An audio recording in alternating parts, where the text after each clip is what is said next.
जय हिंद। आप सभी आर्मी वर्दी लवर्स का आपके अपने चैनल में एक बार फिर से स्वागत है।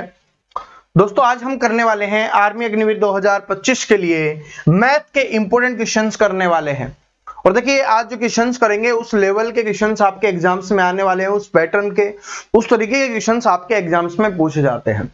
तो अगर आपको 100% सिलेक्शन चाहिए ना भाई आर्मी में, तो आपको जीके के अलावा भी सोचना होगा कि जीके के अलावा भी 3 सब्जेक्ट और हैं जिनमें हमें पढ़ना है और अच्छा स्कोर करना है। ठीक है, तो आज हम मैथ के बहुत अच्छे क्वेश्चंस करने वाले हैं। तो आपके पेपर में जो क्वेश्चंस बनते हैं ना, इसी तरीके के बनने वाले हैं। तो क्लास को आज ध्यान से देखना, जो मैं समझा रहा हूं उसको समझते हुए चलना। और जिसको भी जिस भी सब्जेक्ट में प्रॉब्लम आ रही है, जिस भी टॉपिक में प्रॉब्लम आ रही है, तो आप कमेंट करके बता देना। मैं उस टॉपिक के इंपॉर्टेंट क्वेश्चंस आपको करवा दूंगा और आपकी प्रॉब्लम को दूर कर दिया जाएगा। क्योंकि मेरा लक्ष्य है और आप सभी का लक्ष्य एक ही है कि आर्मी अग्निवीर 2025 में आप सभी का क्या होना चाहिए, सिलेक्शन होना चाहिए। तो उसमें आपको कोई भी प्रॉब्लम आ रही है तो आप कमेंट करके बता देना।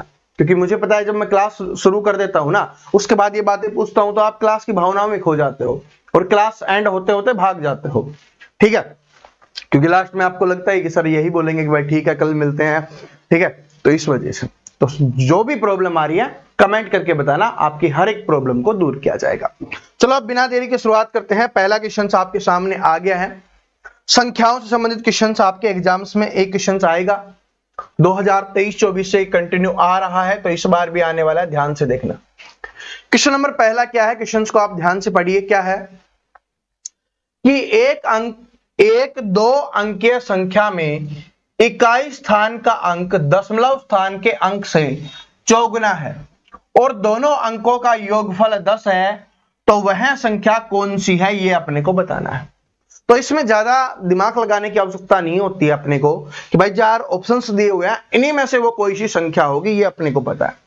ठीक है भाई, 4 ऑप्शंस दिए हुए हैं ना, इन्हीं में से तो कोई आंसर होगा, तो आंसर होगा इसका मतलब इन्हीं में से कोई वो संख्या होगी। अब वो कौन सी संख्या है? क्या बोला कि उनका योगफल कितना होना चाहिए? 10 होना चाहिए। इधर भी 10 है, इधर भी 10 है, इधर भी 10 है, इधर भी 10 है, तो सभी में 10 है। लेकिन फिर क्या बोला हुआ है ऊपर देखो कि इकाई स्थान का जो अंक है वो दशमलव स्थान के अंक से चौगुना होना चाहिए। ठीक है, क्या बोला है? क्या बोला है भाई? इकाई अंक का 2 अंकीय संख्या में इकाई स्थान अंक दशमलव स्थान के अंक से चौगुना होना चाहिए। ठीक है, दशमलव से चौगुना होना चाहिए। इसका मतलब क्या है? इकाई वाला बड़ा होगा और दहाई वाला छोटा होगा, और वो भी 4 गुना। तो 4 गुना क्या है भाई? ये क्या है? ये दहाई का है, ये वाला क्या है? आपका इकाई का है। तो क्या हो गया? 2 चौके 8 होता है ना, 4 गुना हो गया। क्या इसमें है? नहीं है 4 गुना। क्या 1 गुना भी नहीं है? इसमें देखोगे तो क्या है? 1.5 गुना है, तो ये भी नहीं चलेगा। इसमें देखोगे तो ये तो बड़ा नहीं है, छोटा है, तो ये भी चलेगा। तो कौन सा हो जाएगा? आपका ऑप्शन नंबर 1 करेक्ट आंसर हो जाएगा। क्योंकि ये क्या हो गया? आपका इकाई का अंक और ये दहाई का अंक हो गया, और ये इससे क्या हो गया? 4 गुना बटा हो गया। क्योंकि बोला है इकाई का अंक, इकाई स्थान का अंक दशमलव स्थान के अंक से चौगुना होना चाहिए। तो ये इकाई का, ये दहाई का, तो दहाई स्थान के अंक से 4 गुना है ना, क्योंकि 2 चौके क्या होता है? 8 होता है। 4 गुना का मतलब है 4 से गुना कर दो, तो इसको 4 से गुना करेंगे तो कितना आ रहा है? 8 आ रहा है। तो ये आपका आंसर हो गया। तो ऐसे क्वेश्चंस को आपको ऑप्शन से सोल्व करना है, बहुत आराम से, बड़े प्यार से सोल्व हो जाएगा। ठीक है, ज्यादा मेहनत बिल्कुल भी करने की आवश्यकता नहीं है। ये वाला क्वेश्चन आप सभी के लिए बहुत ज्यादा इंपॉर्टेंट है। क्या है कि एक व्यक्ति P और Q तक, सॉरी P से Q तक की दूरी है वो 25 किलोमीटर प्रति घंटा की चाल से, और Q से P की वापसी की दूरी है 30 किलोमीटर प्रति घंटा की चाल से गति से पूरी करता है। तो पूरे सफर की औसत गति पता कीजिए। इसका मतलब क्या है कि जो आदमी है उसने यहां से शुरू किया, ये P है, और P से Q तक गया, वो Q तक गया, कितनी स्पीड से गया है? 25 किलोमीटर प्रति घंटा की स्पीड से वो गया है। लेकिन यहां से Q से P पर वापस आ रहा है, यानी कि अपने मामा के घूमने गया था गर्मियों की छुट्टी में। ठीक है, मामा जी के घर गया और गर्मियों की छुट्टी खत्म हो रही है अब, तो यहां पर वापस आ रहा है, अपने घर वापस आ रहा है। तो आते समय उसकी स्पीड क्या है? उसकी स्पीड है 30 किलोमीटर प्रति घंटा, क्योंकि घर वालों ने बोला कि जल्दी से आना है क्योंकि तेरा स्कूल का काम बचा हुआ है। ठीक है, तो वो वापस आ गया, 30 किलोमीटर प्रति घंटे की स्पीड से आ गया। अब आपको बताना है पूरे सफर की औसत गति क्या होगी। अब मैं जो बता रहा हूं इसको ध्यान से सुनना, और याद कर लेना, रट लेना, समझ लेना, जो भी आप करो कर लेना, क्योंकि एग्जाम्स में आए तो आराम से कर देना। क्या है, आपसे क्या निकालना है, औसत गति निकालना है। तो जब भी आपसे औसत गति पूछे, जब भी आपसे औसत गति पूछे तो क्या फॉर्मूला होगा, 2 गुना में पहली स्पीड गुना में दूसरी स्पीड, और बटे में आपको लिखना है पहली स्पीड प्लस में दूसरी स्पीड। क्या बात समझ में आ गई कि 2 गुना में जो दो स्पीडें दी हुई है, आपको चाल दी हुई है, उन दोनों का ऊपर तो गुना करना है 2 के साथ, और नीचे उन दोनों को जोड़ के लिखना है। इस बात को याद रख लेना, बस आप आराम से कर लोगे फिर। ठीक है, चलो करो। क्या है, 2 गुना पहली कितनी है 25, दूसरी कितनी है 30, और दोनों को जोड़ के ही लिख देते हैं। 25 और 30 कितना हो जाएगा आपका, यहां पर 55 हो जाएगा। ठीक है, क्या हो जाएगा, 55 हो जाएगा। जिससे कट रहा है वो काट, यहां पर गुना है, सॉरी नीचे था ना प्लस, तो ऊपर गुना है, तो ये जिससे कट रहा है काट दो, नहीं कट रहा नीचे छोड़ देंगे। 5 कट रहा है 11 पे, 5 कट रहा है 5 पे, कितना हो गया, 3 पंजे 15, 15 दूनी 30, 30 के आगे 0 लगा दो तो 300/11 हो जाएगा। क्या हो जाएगा आपका 300/11। तो इसमें 300/11 दिया हुआ है, नहीं दिया हुआ, आगे सोल्व करके लिखा गया है तो हम कर देंगे। तो कौन सा हो जाएगा, ये आपका हो जाएगा। कैसे किया भाई, 7 एकम 7, 7 3 10, 0 इसी में आने वाला है। ये आप कर लो कि भाई 270 हो गया, और 270 और 27 297, और 3 क्या हो जाएगा 300, 300/11 हो गया। तो ये आपका करेक्ट आंसर हो जाएगा। अरे 11 से भाग दे लो ना यार, ठीक है, तो आराम से आप कर लो। तो ये वाला आपका आंसर हो जाएगा। ये इतना इंपॉर्टेंट नहीं है क्योंकि सभी क्वेश्चंस में आंसर अलग अलग आएगा, लेकिन जब भी आपसे औसत गति पूछे तो आपको ये याद रख लेना है क्या करना है। 2 गुना में पहली चाल, गुना में दूसरी चाल, और बटे में पहली चाल जमा में दूसरी चाल। ऊपर क्या होता है, गुना होता है 2 के साथ, और नीचे क्या होता है, जोड़ होता है जो दिया हुआ है उन सभी का। ठीक है, तो ये आपके लिए मोस्ट इंपॉर्टेंट है, याद रख लेना। ठीक है, हो सकता है कि फॉर्मूला रिवीजन वाली क्लास में ना दिखे आपको, क्योंकि अभी करवा चुका हूं, तो 1-2 दिन बाद दोबारा से थोड़ी ना रिवीजन करवाना है, उसमें बहुत सारी चीजें होंगी। चलो ये वाला क्वेश्चन देखिए, देखो ये वाला क्वेश्चन है, इंपॉर्टेंट है, कभी कभार आता है, लेकिन जब आता है 10% स्टूडेंट ही इसको कर पाते हैं, बाकी स्टूडेंट इसको गलत कर देते हैं। तो आपको 10% स्टूडेंट में आना है, टॉप वाले स्टूडेंट में आना है, तभी आपको सिलेक्शन मिलेगा। ठीक है, टॉप के जो स्टूडेंट होंगे ना भाई, उन्हीं का सिलेक्शन मिलेगा। क्या है, अजीत है वो 36,000 रुपए 100 रुपए वाले ऐसे शेयरों में निवेश करता है जो 20 रुपए प्रीमियम पर है, वार्षिक लाभांश 15% है, तो वार्षिक लाभांश ज्ञात कीजिए क्या होगा। तो इसका मतलब है कि भाई 100 रुपए के शेयर हैं, ठीक है भाई 100 रुपए हैं, 100 रुपए उनका मूल्य है, लेकिन अभी क्या हो रहे हैं, महंगे मिल रहे हैं। कितने महंगे, 20 रुपए महंगे मिल रहे हैं। 20 रुपए प्रीमियम का मतलब क्या है, 20 रुपए महंगे मिल रहे हैं, उनका रेट ज्यादा मिल रहा है। तो इसका मतलब कितने में मिल रहे हैं वो, 100 प्लस में 20, 120। भाई 100 की कोई चीज है, 20 रुपए ज्यादा में मिल रही है, महंगी मिल रही है, तो कितने में मिल रही है, 120 में। तो 36,000 रुपए है, और 120 रुपए का एक शेयर उसके पास मिल रहा है, तो 0 से 0, 12 3 36, कितना आ गया 300। तो इसका मतलब उसके पास शेयरों की संख्या कितनी हो गई, 300 हो गई, शेयर नहीं शेयर। ठीक है, तो ये है। अब आगे क्या बताना है, आगे हमसे पूछा है तो वार्षिक लाभांश 15% है, तो वार्षिक लाभांश क्या होगा। तो इसका मतलब है कि 15% का लाभ मिलता है। शेयर कितने का है भाई, 100 रुपए का है, वो तो प्रीमियम पर मिल रहा है ना 20, लेकिन कितने का है, 100 का है, 100 रुपए का है, उस पे 15% का लाभ मिल रहा है। तो इसका मतलब कितने रुपए का लाभ मिल रहा है, 15 रुपए का। तो एक पर कितने का मिल रहा है, 15 रुपए का। उसके पास है कितने, 300, तो 300 गुना 15 कर दो, 300 गुना 15 कितना हो जाएगा, 15 3 45, 2 0 लगा दो, 4,500 रुपए का उसको क्या मिल रहा है, लाभ मिल रहा है। तो ऑप्शन नंबर 3 करेक्ट आंसर हो जाएगा 4,500। समझ में आ गया, इन चीजों को आपको ध्यान रख लेना है, क्योंकि लाभ जो होगा भाई वो रेट है ना, रियल वैल्यू उसी पर तो होगा। ऐसे थोड़ी ना कि आपने खुद कुछ भी खरीद लिया, किसी भी रेट पे खरीद लिया तो उस पे प्रॉफिट नहीं होगा। पूरे बाजार में प्रॉफिट एक साथ होता है, जिसने कम में खरीदा, जिसने ठीक प्राइस पे खरीदा, जिसने ज्यादा पे खरीदा, कोई फर्क नहीं पड़ता। जो होगा, जो रियल वैल्यू थी उसी पे लाभ होगा। ठीक है, लाभ या हानि जो भी होगा, तो ये आपका हो जाएगा। ठीक है, चलो आगे बढ़ते हैं, अगला क्वेश्चन देखिए। ये मैंने आपको प्रतिशत में समझाया है और वैसे भी मैं आपको करवा चुका हूं। बहुत इंपॉर्टेंट क्वेश्चन है और परसेंटेज की मैराथन क्लास जिसने अभी तक नहीं देखी है देख लेना। परसेंटेज और नंबर सिस्टम, इन दोनों की मैराथन क्लास जिसने नहीं देखी है देख लेना। मैं आज दोबारा टेलीग्राम पे शेयर कर दूंगा प्रतिशत वाली, ठीक है। नंबर सिस्टम वाली तो कुछ दिन पहले की थी मैंने, अब मैं प्रतिशत वाली दोबारा शेयर कर दूंगा, उस क्लास को पूरी देख लेना। तो आप प्रतिशत सीखते हो ना, वो क्लास देखोगे तो सिर्फ प्रतिशत ही नहीं, आपका प्रतिशत भी कवर होगा, आपके लाभ हानि में भी काम आएगा, आपके टाइम एंड वर्क में भी काम आने वाला है, आपका जो टाइम स्पीड एंड डिस्टेंस है उसमें भी काम आने वाला है, ठीक है। आपका चक्रवृद्धि ब्याज, साधारण ब्याज, इनमें भी काम आने वाला है और औसत में भी आपके काम आने वाला है। तो समझ रहे हो, तो वो वाला चैप्टर है, सभी में आपके काम आने वाला है। तो उस क्लास को, जो सबसे बड़ी क्लास है, ठीक है, उसको जरूर देख लेना। लगभग 2-3 घंटे की वो क्लास है, उसको देख लोगे सब कुछ समझ में आ जाएगा।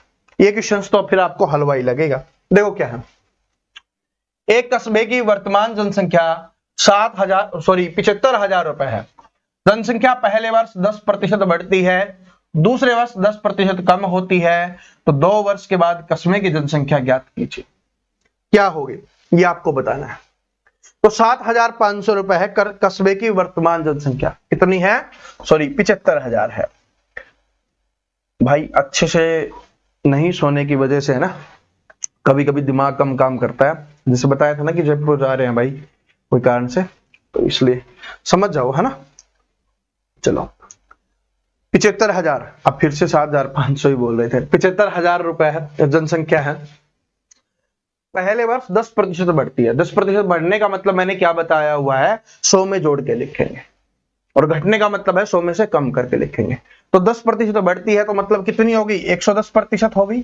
तो प्रतिशत हटाने के लिए क्या कर देंगे, बटे में 100 कर। आगे देखो दूसरे वर्ष क्या हो रही है, 10% कम होती है, इसका मतलब कम कर देंगे तो 90%, प्रतिशत हटाने के लिए बटे में 100। अब आपको बताना है कितनी होगी, तो सोल्व कर देंगे भाई। 2 जीरो से 2 जीरो उठ गई, इन 2 जीरो से ये 2 जीरो उठ गई। अब जो बच गया उनका गुना करना है और आपका आंसर है वो आराम से निकल जाएगा। जीरो तो 1 है, 11, 9, 99 और 75 कितना है, 75 गुना आपको 99 करना है। ये कर दीजिए और एक जीरो लगा दीजिए। तो 9 पंजे 45, जीरो के बाद क्या आना चाहिए, 5 आना चाहिए। जीरो के बाद किसमें है, 5 2 में है, तो फिर तो आपको गुना ही करना होगा। ठीक है, चलो कर लेते हैं। वैसे करेंगे तो कितना हो गया भाई, 7500, और 7500 में 75 कम कर देंगे तो कितना हो जाएगा, 7425। तो ये आपका आंसर हो जाएगा दूसरा। आप गुना कर लेना, ये ऑप्शन नंबर 2 करेक्ट आंसर हो जाएगा आपका। ठीक है, गुना कर लेना, यही आपका आंसर रहने वाला है। और कोई डाउट है तो करके दिखा देते हैं। कितना आ गया, 9 पंजे 45, 4, 9 साते 63 और 4 कितना हो गया, 67 हो गया। सेम ही रहेगा, 675 है। ठीक है, जोड़ दो, यहां से कितना आ गया 5, यहां से कितना आ गया 2, यहां से कितना आ गया 4, 6 का क्या हो जाएगा 7 हो जाएगा। तो 7425। ठीक है, गुना कैसे किया वो कभी आपको बाद में सिखाएंगे, आपके अभी काम का नहीं है। ये वाला देखो आपके में जो एडवांस मैथ के क्वेश्चंस आएंगे ना, वो सिर्फ फॉर्मूला बेस्ड होंगे। अगर आपने फॉर्मूले याद कर लिए तो आप आराम से कर लोगे, फॉर्मूले याद नहीं किए तो आराम से नहीं करो।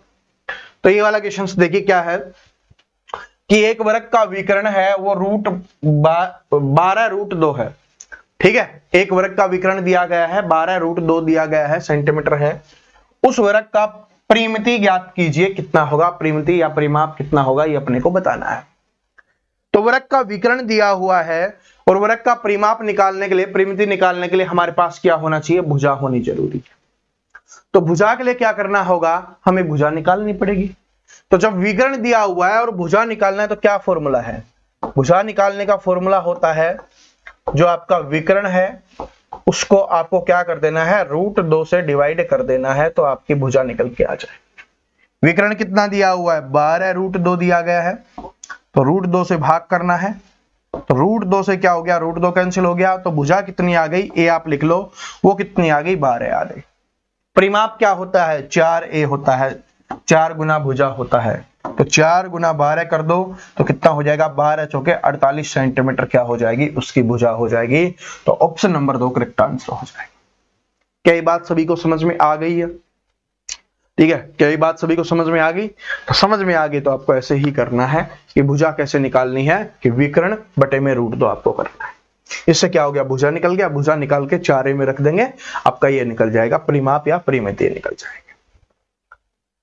ये देखिए चक्रवृद्धि ब्याज का है। जो स्टूडेंट बोलते हैं सर जी चक्रवृद्धि ब्याज का क्वेश्चन कैसा आएगा, तो ये वाला क्वेश्चन देखिए आप, एक राशि वार्षिक चक्रवृद्धि ब्याज पर निवेश की जाती है, पहले और दूसरे वर्ष का मिला हुआ ब्याज कितना है, 225 रुपए और 240 रुपए था। तो ब्याज की दर का पता लगाइए। आप बहुत ज्यादा सोचने की आवश्यकता नहीं है। चक्रवृद्धि ब्याज होता क्या है पहले इसको समझो। अगर यहां पर 2 सालों का दिया हुआ है तो मैं 2 साल के हिसाब से आपको समझा देता हूं। चक्रवृद्धि ब्याज वो होता है कि भाई पहले साल जितना ब्याज मिला दूसरे साल उतना ब्याज तो मिलेगा ही मिलेगा, लेकिन पहले साल के ब्याज पर भी ब्याज मिलेगा। इसी को क्या बोला जाता है, चक्रवृद्धि ब्याज बोला जाता है। वरना साधारण ब्याज और चक्रवृद्धि ब्याज में कोई अंतर नहीं होगा। अंतर जो होता है वो आपको समझ में आ गया, पहले साल के ब्याज पर ब्याज मिलना। तो इसका मतलब पहले साल कितने रुपए मिल रहे हैं, 225 रुपए मिल रहे हैं। दूसरी साल कितने मिल रहे हैं, 240 रुपए मिल रहे हैं। कितने ज्यादा मिल रहे हैं, 15 रुपए ज्यादा मिल रहे हैं। अब ये क्यों मिले 15 रुपए ज्यादा, कि भाई इसके ऊपर जो ब्याज मिला है वो है पहले साल के ब्याज के ऊपर जो ब्याज मिला वो क्या हो जाएगा, चक्रवृद्धि ब्याज और साधारण ब्याज का अंतर हो जाएगा। तो अंतर कितने रुपए का हो रहा, 15 रुपए। अब हमसे पूछा है कि ब्याज की दर कितनी है, भाई इसके ऊपर ये ब्याज मिला है तो आराम से निकाल दो कि 15 रुपए है वो 225 का कितना प्रतिशत है। अगर इतना पता कर लेंगे तो हमारे पास क्या आ जाएगी, अपने आप दर आ जाएगी। क्योंकि दर का मतलब ही क्या है कि भाई इसके ऊपर ये ब्याज मिला है तो ये दर की वजह से तो मिला होगा, तो ये ब्याज इसका कितना प्रतिशत है वही उतने ही प्रतिशत दर हो जाएगी। तो 5 से काटेंगे 3 पे, 5 से काटोगे तो कितने पे जाएगा आपका, 5 से काटा है ना, 15 से ही कट जाएगा। क्या 5 से काटेंगे, 15 कितने से, 15 से 15 पे चला गया। ठीक है, 15 15 225। 5 से काटो 3 पे, 5 से काटेंगे 20 पे, कितना आ गया, 20/3 प्रतिशत क्या हो जाएगी, आपकी दर हो जाएगी। या इसको 6 सही 2/3 प्रतिशत आप लिख सकते हो। तो ऑप्शन नंबर 1 करेक्ट आंसर हो जाएगा। समझ में आ गया कि भाई पहले साल के ब्याज पर कितना ब्याज मिला, अगर उसके प्रतिशत का पता कर ले तो हमें दर प्रतिशत पता चल जाएगा। ठीक है, तो इस तरीके से आपको निकालना। आगे बढ़ते हैं अगले क्वेश्चन को। देखिए औसत का है, बहुत प्यारा क्वेश्चन और यही क्वेश्चन है जो आपके एग्जाम्स में औसत का पूछा जाता है। क्या है कि एक कक्षा में 49 छात्रों का औसत वजन कितना है, 51 किलोग्राम है। 49 छात्र हैं, उनका कितना है, 51 किलोग्राम है। तो गुना करने की लिखने की भी आवश्यकता नहीं है, मैं ट्रिक बताऊंगा उससे आपको करना है। ठीक है, तो 49 छात्रों का कितना है, 51 किलोग्राम है। एक नए छात्र के शामिल होने से अब औसत कितना हो गया, 51.2 किलोग्राम हो गया। अब एक नया छात्र आ गया है तो पहले 49 थे तो अब कितने हो गए, 50 हो गए। और उनका कितना हो गया भाई औसत, 51.2 हो गया, यही हो गया। तो आपको बताना है कि नए छात्र का वजन क्या होगा। सबसे सिंपल तरीका क्या है कि इसको गुना कीजिए, इसको गुना कीजिए और इसमें वो वाला माइनस कर लीजिए, आपका आंसर निकल के आ जाएगा। ये तो हो गया बिल्कुल सिंपल तरीका, लेकिन आपको थोड़ा स्मार्ट तरीके से करना है। वो कैसे करोगे उसके ऊपर हम देखते हैं। देखो आपको एक बात पता चली कि भाई एक नया छात्र आया है, नया छात्र आया जिसकी वजह से कितना बढ़ गया औसत, 0.2 किलोग्राम बढ़ गया है। सभी का 0.2 किलोग्राम बढ़ गया है, लेकिन कुल कितने छात्र हैं, 50 हो गए हैं। सभी का 0.2 बढ़ा है तो 50 का कितना बढ़ जाएगा भाई, 50 का कितना बढ़ जाएगा, 0.2 से करेंगे तो इसका मतलब 10 किलोग्राम उसने बढ़ाया है। इसका मतलब क्या था कि पहले जो औसत था उससे इसका 10 किलोग्राम ज्यादा है। पहले औसत कितना था अपना, 51 का, तो इसमें 51 जोड़ लेंगे तो उसका वजन कितना हो जाएगा, 61 किलोग्राम हो जाएगा। तो ये आपका आंसर हो गया। मुझे पता है कुछ स्टूडेंट को लग रहा होगा सर जी इनके गुना करने और इसमें बराबर, ये नहीं, पेन लगाने की आवश्यकता नहीं है आपको, ये तो मैंने आपको सिखाने के लिए किया है। भाई 0.2 किलोग्राम ज्यादा है, ठीक है, 0.2 किलोग्राम ज्यादा है। 50 स्टूडेंट का कितना होगा, 10 किलो ज्यादा। 51 था, ये दिया हुआ है, 51 में 10 जोड़ दो, 61। पेन लगाने की आवश्यकता नहीं है, ठीक है, वरना ये समझ में नहीं आता। ठीक है भाई, जिन्होंने कभी मैथ नहीं पढ़ा और आज ही पढ़ रहे हो और लगता है कि नहीं समझ में आ रहा, कोई बात नहीं, ये वाला सिंपल है। इन दोनों का गुना, इन दोनों का गुना, और बड़े वाले में से छोटे वाला माइनस कर दो। ये भी कंफ्यूजन दूर रखो कि इसमें करना है कि इसमें, जो बड़ा है उसमें छोटा वाला माइनस कर दो, आपका आंसर आ जाएगा 61 किलोग्राम। ठीक है, तो टेंशन लेने की आवश्यकता आपको बिल्कुल भी नहीं है। ये वाला क्वेश्चंस थोड़े अच्छे लेवल का हो गया, आपके एग्जाम का लेवल का नहीं है, तो इसको हटा देते हैं अभी के लिए। ठीक है, इसको हटा देते हैं, वो ज्यादा हाई लेवल का हो गया, आपके एग्जाम में नहीं आएगा। वैसे तो आपको सिंपल है, वैसे क्वेश्चंस कुछ नहीं है, सिंपल है, लेकिन क्या है बहुत ज्यादा लेवल का हो गया, वो आपके एग्जाम्स का नहीं है। चलो, क्या है कि यदि x अनुपात y 3:4 है, y अनुपात z 2:3 है, तो x y z का अनुपात अपने को बताना है। बताओ कैसे, कैसे करेंगे? किसका निकालना है अपने को? x अनुपात y अनुपात z अपने को निकालना है। तो x y के नीचे x y का लिखो, 3:4 है, ये हमने लिख दिया। उसके बाद y अनुपात z का लिखो तो 2:3 है, जिसके नीचे है ना वही लिखना है, गलती नहीं करनी। अब देखो, इसके साथ है, नीचे साथ कुछ नहीं है तो नीचे वाला लिख दो, इसके ऊपर साथ कुछ नहीं है तो इसके साथ वाला ऊपर वाला लिख दो, नीचे वाले के साथ नीचे वाला, ऊपर वाले के साथ ऊपर वाला, बस गुना कर दो। तो 3 दूनी क्या हो जाएगा? 6 हो जाएगा, 4 दूनी क्या हो जाएगा? 8 हो जाएगा, और 4 तीय क्या हो जाएगा? 12 हो जाएगा। अब ये कट रहे हैं, 6 8 12 नहीं दिया हुआ, कट रहे हैं, तो 2 से कट रहे हैं तो 2 से काट दो, 2 से काटोगे तो 3 पे, 2 से काटोगे तो 4 पे, और 2 से काटोगे तो 6 पे। 3 4 6 आपका अनुपात हो जाएगा, तो ऑप्शन नंबर 3 करेक्ट आंसर हो जाएगा, 3 4 6। ठीक है, समझ में आ गया? ये बिल्कुल बेसिक, बहुत इंपॉर्टेंट और बार बार रिपीट होने वाला क्वेश्चन आपके सामने है। ठीक है, आगे बढ़ते हैं। और देखो भाई, सभी को कमेंट करके बताना है, बता दो आप, कोई भी समस्या आ रही है ना, कि जीके में समस्या आ रही है, साइंस में समस्या आ रही है, मैथ में आ रही है, रीजनिंग में आ रही है, जिसमें भी आपको प्रॉब्लम आ रही है, कमेंट करके बताना, आपकी उस प्रॉब्लम को दूर करेंगे, क्योंकि आपका सिलेक्शन है वो करवाना है। चलो, टाइम एंड वर्क का क्वेश्चन है, ये थोड़े अलग लेवल का है, जो हमने बार बार पढ़ते रहते हैं ना, उससे थोड़ा अलग वाला है, क्योंकि ये भी आपके एग्जाम्स में आता है। क्या है? सॉरी, 12 आदमी प्रतिदिन 5 घंटे काम करके एक काम को 16 दिनों में समाप्त कर देते हैं। प्रतिदिन 8 घंटे काम करके वही काम 10 आदमी कितने दिनों में पूर्ण करेंगे, ये अपने को बताना है। तो पूर्ण का मतलब होता है पूरा करना, कि कितने दिनों में पूरा करेंगे, ये अपने को बताना है। क्या हो जाएगा? M1 D1 H1 बराबर क्या है? M2 D2 H2। ये फॉर्मूला होता है, याद करवा रखा है किस तरीके से? MDH मसाले, MDH मसाले सुना है ना, वो MDH। M का मतलब होता है कितने आदमी काम करते हैं, D का मतलब होता है कितने दिन काम करते हैं, और H का मतलब होता है कितने हावर या कितने घंटे काम करते हैं। तो क्या दिया हुआ है? पहले 12 आदमी दिया हुआ, तो 12 आदमी, कितने घंटे? 5 घंटे, कितने दिन? 16 दिन। दूसरी तरफ मैन कितने दिए हुए हैं? कितने आदमी है? 10 आदमी है। आगे पीछे लिख लो, गुना में कोई फर्क नहीं पड़ता। कितने घंटे काम करते हैं? 8 घंटे काम करते हैं। तो आपको बताना है कितने दिनों में पूरा होगा। D2 का मान अपने को निकाल, ये मान निकालेंगे, ये इसके बटे में चला जाएगा, 10 गुना 8 है, वो इधर आ जाएगा, यहां से हट गया, यहां पर सिर्फ D2 बचा है। काट दो, 8 दूनी 16, 5 दूनी 10 से 10 कैंसिल हो गया। D2 का मान कितना आ गया? 12 दिन। तो कितने दिन में पूरा करेंगे? 12 दिन में पूरा करने वाले। ठीक है, तो याद रख लेना। कैसे याद रखोगे? MDH। ठीक है, और अगर आपको दिया हुआ हो इतना काम करते हैं तो बटे में W हो जाएगा, वर्क। MDH बटे W होता है। ठीक है, ये अपने को ध्यान रख लेना है आराम से। तो इस वाली क्लास के इंपॉर्टेंट क्वेश्चंस हैं वो यहीं पे समाप्त होते हैं। कोई भी टॉपिक सब्जेक्ट में प्रॉब्लम आ रही है तो कमेंट करके बताना। और जितने भी नए स्टूडेंट आए हैं भाई, चैनल पे आपके लिए प्लेलिस्ट बनी हुई है, बहुत सारी क्लासेज हैं, हर सब्जेक्ट की क्लासेज अवेलेबल है। अगर आप उनको पढ़ लेते हो तो अच्छा स्कोर करके सिलेक्शन लेने से कोई नहीं रोक सकता। और इंस्टाग्राम पर सभी स्टूडेंट जुड़ जाना, इंस्टाग्राम का लिंक डिस्क्रिप्शन में दिया हुआ है। बहुत इंपॉर्टेंट वीडियो वहां पर आपके लिए आती रहती है। आज सुबह भी आई है, कल भी आई थी। जो आप जानना चाहते हो सब कुछ आपको वहां पर मिल रहा है। तो इंस्टाग्राम का लिंक डिस्क्रिप्शन में है, सभी स्टूडेंट जरूर जुड़ जाना। ठीक है, तो मिलते हैं नेक्स्ट वीडियो में। तब तक हंसते रहिए, मुस्कुराते रहिए, पढ़ते रहिए। जय हिंद, वंदे मातरम।